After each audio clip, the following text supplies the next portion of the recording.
Hi, welcome to the Ladybird Inc. podcast. The topic for today's session is how to pitch for content writing projects with international clients. So get ready to hear our 5 tips.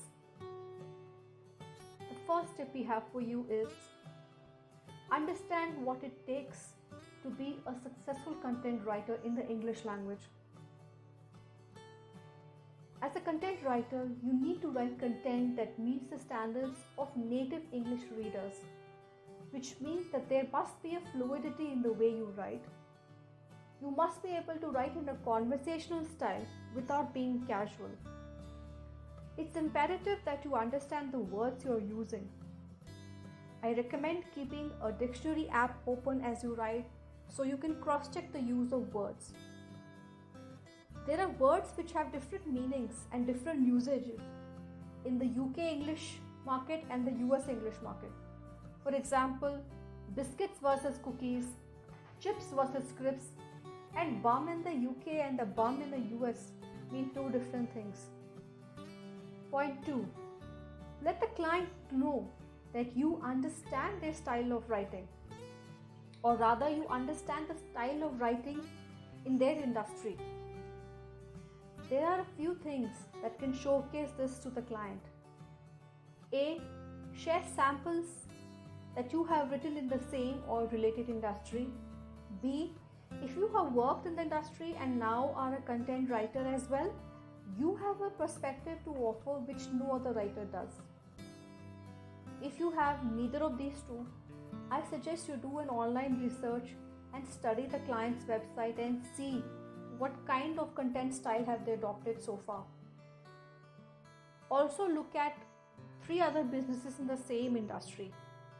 Once you have done that, draft a brief content strategy that you can share with the client in your email pitch, saying that this is what you need to be doing.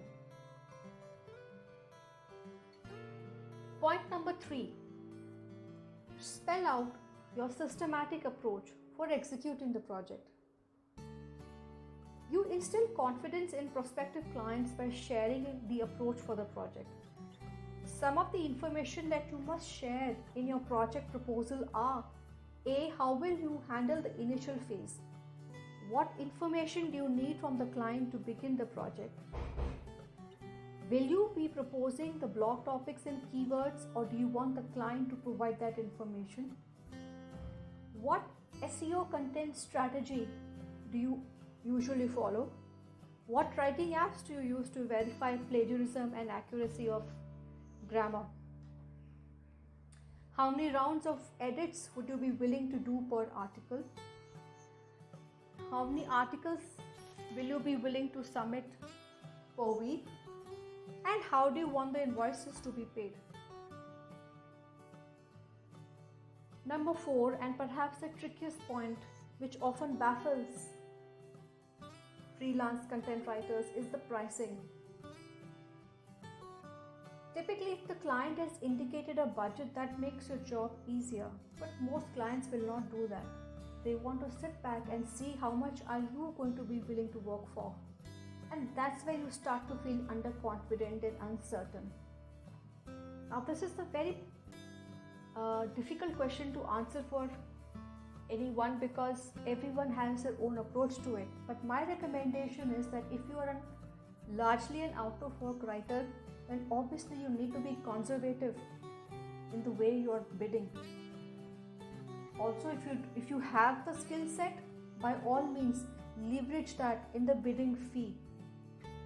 Also, if you have adequate work and just are looking to take on a few more projects, that means you can afford to bid for a higher fee. You may know the client may or may not take your bid, but you can take that risk. And finally, follow up after submission of the project bid. If the client does not get back to you on the acceptance or rejection of the pitch, write to them 2 days later. Talk to them about your eagerness to take on the project, and if you can share some additional information that will perhaps address some of their concerns. This podcast has been made to answer a question that Sangeeta Ghosh Darsadar had raised on LinkedIn. So thank you, Sangeeta, for the question. If any of you listening today has a question on freelance writing, we'd be happy to answer it. Please do drop your question in the comments below. I hope that you all have a busy month ahead, my dear fellow freelancers. Take care and bye for now.